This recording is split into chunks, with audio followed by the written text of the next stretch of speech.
Well, good afternoon, everyone. I'm sorry I couldn't be here for the full day of discussions, and I kind of worry that I'm in the position where everything has been said, but not everyone has said it yet. So I beg your indulgence if I repeat some things you heard earlier today from my other colleagues who have spoken to you about the current situation we're in. I love to start talks with this slide because it shows the words that are engraved in the Great Dome over the Great Hall at the Academy. And it says, "To science, pilot of industry, conqueror of disease, multiplier of the harvest, explorer of the universe, revealer of the truths of nature, and eternal guide to truth." And that really does sum up why we're all scientists, because we truly believe these words, that science has been foundational to human progress. So what have the academies done in the space that you're interested in? Meteorology, Earth observing, etc. Well, I looked it up online, and we have more than 400 reports on Earth observing. It was 22 pages of documents, 20 per page. So it was an amazing number. And here I've just put sort of a rogues gallery of some of the ones that have been done over the years. These reports have been, some of them, quite impactful. For example, the fact that NCAR exists is because of an Academy report that suggested that this would be a good investment for the nation into atmospheric research. And when it comes to climate, we can even brag a little more. I didn't count how many reports we have on climate, but it probably rivals that on other sorts of Earth observing. And of course, the entire study of climate began with an Academy meeting, the Charney report, that first predicted that a doubling of CO2 would raise temperatures on the Earth by about 2 degrees Celsius. And that's exactly the prediction that we have been seeing playing out over the past few decades. These reports we put out have tried to shape national and global understanding of climate change, and that it is a serious issue for humanity. We've done groundbreaking studies on, first of all, the foundational science behind the changing climate. What are some emissions reduction options that federal governments, states, communities can take? The impacts from climate, and also on, of course, climate adaptation, because we know that the die has been cast. There is a lot of climate change that simply we will not be able to claw back, even if we tried very hard starting today. So we have to adapt as we try to mitigate climate change. And our work has laid the foundation for today's climate science consensus. And some of you might ask, well, you call it a consensus, but can it truly be a consensus if there are members high up in the administration who call it a hoax? And let me just say, I honestly don't think that there are smart people in our government who don't believe that climate change is happening and that it's anthropogenic. After all, why would the US be interested in taking over Greenland if the climate isn't changing? Greenland only has value once climate change has taken hold of the North Atlantic. So there are many participants in Earth observing, and this is part of the problem that we face in trying to come up with a strategy to adapt to, or to undo, or to counter some of the biggest threats to it. First of all, as you all know, I don't have to tell this group, there are many federal agencies involved: NASA, NOAA, USGS, Department of Defense, state agencies, many others. So incredible number of players. This isn't one line item in one budget. This is many line items in many different budgets with many different congressional committees, but it all has to hold together somehow as a system. There are many assets that are deployed by all these organizations. There's satellites, ground-based observatories, connected networks of instruments, and even some crowdsourced data that comes in to help with monitoring this planet. Many Earth properties are being observed by these many assets and these many players in it. For example, weather, climate, drought, stream flows, earthquakes, volcanic eruptions, sea level rise, aquifer depletion, air quality, nitrogen flows, CO2 emissions, threatened and invasive species, and the list goes on and on and on. The fact that the list is so long is something that gives me a little hope, because there should be, for anyone in a position to have some input into this budget, there has to be something in there that they would be loath to lose. And there are many types of researchers involved as well. We need instrument developers to put on the new satellites or to put into the ground-based observatories. We need technicians who can maintain these systems and keep them interconnected. We need data processing experts who know how to take the raw data and turn it into something that actually represents the situation as it is and allows us to make decisions for the future. We also have to have data interpretation experts who understand how to take this data and turn it into completed, finished products that the public needs. Their weather forecast, their climate forecast, their drought forecast, all of these are based on the interpretation of experts who understand what the data means. So current challenges, I'm sure you've all lived this, so I don't have to tell you what they are. First of all, budgets are being slashed for science agencies. No matter how much an agency like NASA or NOAA will highly value its part of the observing system, these are very expensive systems. And when your budget is being cut by 25%, 30%, 50%, it's really hard to figure out how you're going to maintain these essential observing assets. What is also very disturbing is funds for new facilities and upgrades are not materializing. We are basically looking at an aging system that we are not going to be able to afford to update. And that is a huge concern. We know that the federal government has not necessarily been really good about thinking long-term about facilities investments, but this is really a crucial time for that. We've seen many projects terminated just sort of completion, and that really bothers me too as a taxpayer, that I've paid $99 million of a $100 million new asset, and because of the lack of that last $100,000 or $100 million, the last 10%, it's not going to be delivered. That seems to me to be the height of wasteful spending. And one thing that is getting less notice, except I think by everyone in this room, is the indiscriminate dismissal of federal workers with key expertise. These removals of these people have been so sudden that agencies haven't had the chance to figure out, how do I backfill? How do I transfer that knowledge and that understanding to new people? You know, a lot of these people were, going to retire someday, but when they decide they want to retire, there's a plan for how to backfill, how they can train their replacement. And a lot of these data products, it's not just a simple push of a button to turn the raw data into something that people actually use.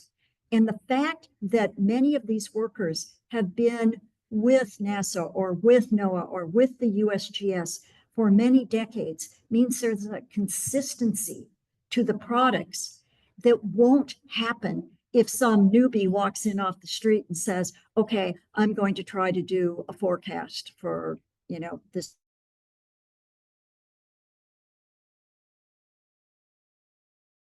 Concern for most people I've talked with is that online data sets are disappearing and people aren't being able to find data that used to be available.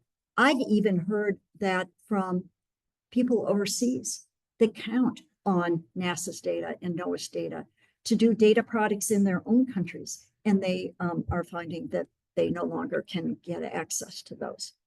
So these challenges are real, and they're on us. So let me tell you a couple things of what the academies are doing right now. I'd love to say we've got a silver bullet that's going to fix all this, but unfortunately we don't. And one of the biggest problems with coming up with any silver bullet is that the game keeps changing on us. Every morning when you wake up and look at the news, there's some bad thing that has been withdrawn, but a new bad thing that's happening. And so it makes it very difficult to understand what problem actually needs to be addressed, because when these are science problems, this is not just a gut check. You know, it takes serious input from the community to figure out how to fix the problems. And those just can't be done overnight. And when the problems keep changing, it's hard to do much about it.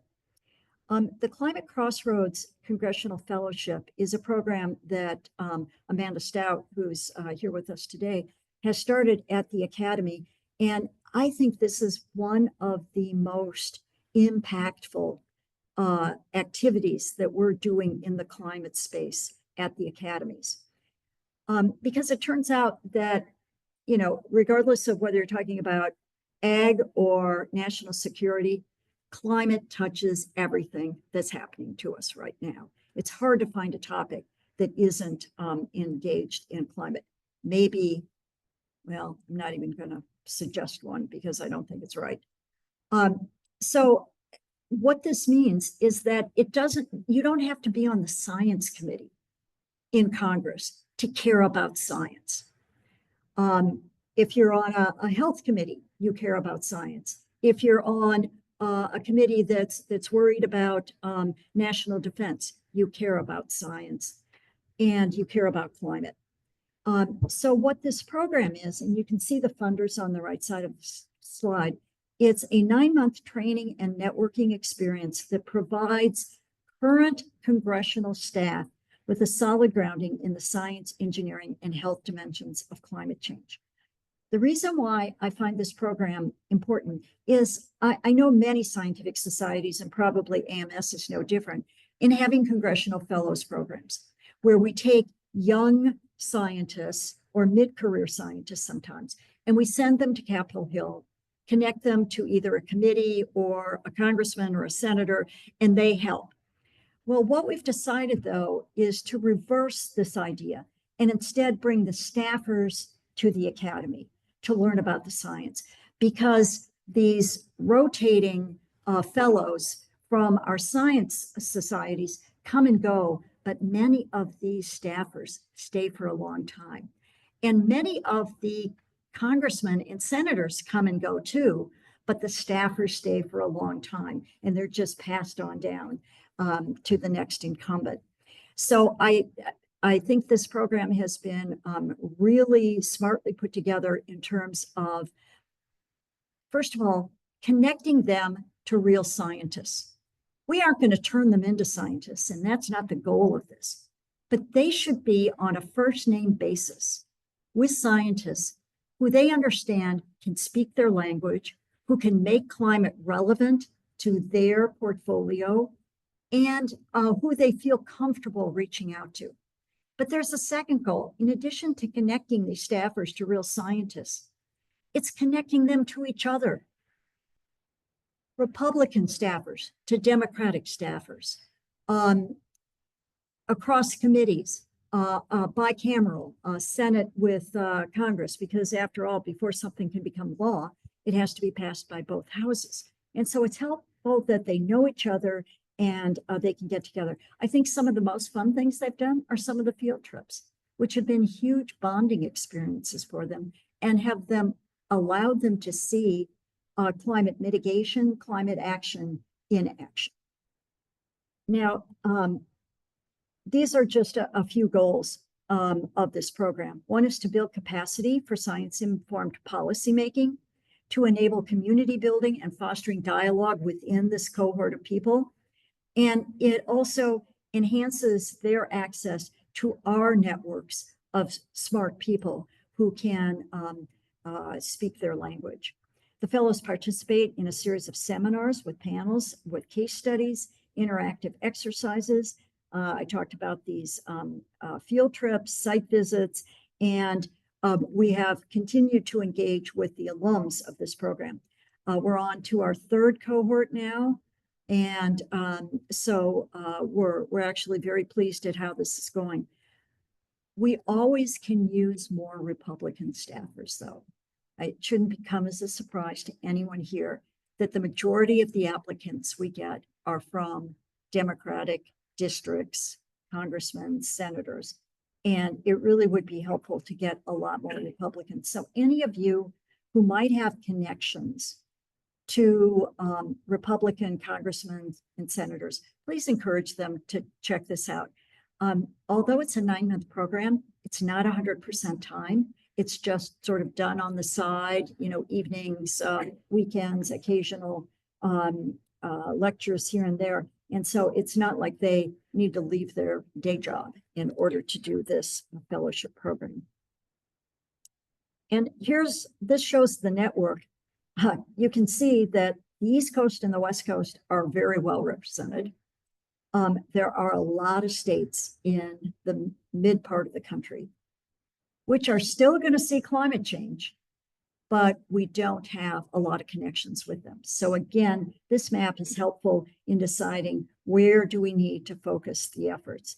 You can see for the 2 cohorts who have been completed, where they come from around the country. And some states such as New York and Michigan have participated in both, and California, of course, because it has so many representatives. Another new initiative we have is on artificial intelligence and climate change. And this is a roundtable that we established early this year to explore how AI can combat climate change and the environmental impact of AI itself. As you all know, AI has the potential to actually improve our forecasts of what's going to happen with climate change. But it itself is a driver of climate change because of the large amount of power that's needed to create these models. A first workshop has already been held on implications of the electricity needed for data centers, and those proceedings are available online at National Academies Press, and you can see the sponsors for it. You know, actually right now, all the sponsors are private. So it would be wonderful if the government also was interested in this, but maybe someday. Okay, so one of the newest activities that we've just launched is this one on assessing opportunities to advance coordination of Earth observations and data stewardship.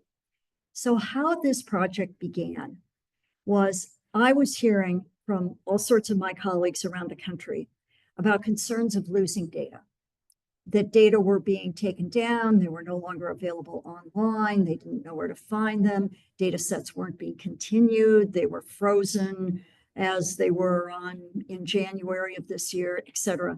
So we thought, and in fact, I had a number of heads of foundations calling me up saying they've heard this too. They would like to do something about it, but they said, we have limited resources. It would be so helpful if the Academy could help us understand which data sets actually are at risk versus just our impression that they're at risk. Which ones actually are at risk? Which ones definitely need to be continued if there is funding available? Which ones maybe could go a year or two without any more information because they're slowly changing and we wouldn't have difficulty understanding what happened in between. But then when we started thinking about it more, we thought, why make this a reactionary project that's just looking at what's lost? Why don't we turn this into an opportunity to think about what would be a better Earth observing data system that would have interoperable data so that EPA data can work with NOAA data, can work with USGS data, and there doesn't need to be any special effort to get these data sets to play nicely with each other. And so that's what we've decided to do, and that's what our sponsors are very excited about. So as I say, this is just getting started, and I've got a schedule of what they're going to be doing. First of all, it's going to start with meetings of experts, just sitting down with those from the community who really have a good grasp of what's happening. And the input from these experts is going to help with a public workshop that will happen in November. And that public workshop is going to focus on opportunities and challenges and data collection, stewardship, curation, access, etc. And then finally, some issues papers that will come out in the spring. All along, we hope to be sharing what we've learned with the heads of these foundations. So as soon as something is seen as clearly needing attention, they can jump right in without having to wait for the full process to play out, because I know many people are concerned about this, this issue. So let me just end here with what my overall concerns are, and I'm sure many of you share these. First of all, the public has gotten very accustomed to timely warnings. Warnings about rising waters that are going to flood their homes, hurricanes, tornadoes, even earthquakes. We built an earthquake early warning system from California. My phone keeps going off whenever, you know, there's an earthquake and the earthquake waves are headed my direction. But the system we have built is complex, it's interconnected, but at the same time, it's vital to our health and safety. Most of these measurements are not going to be conducted by the private sector.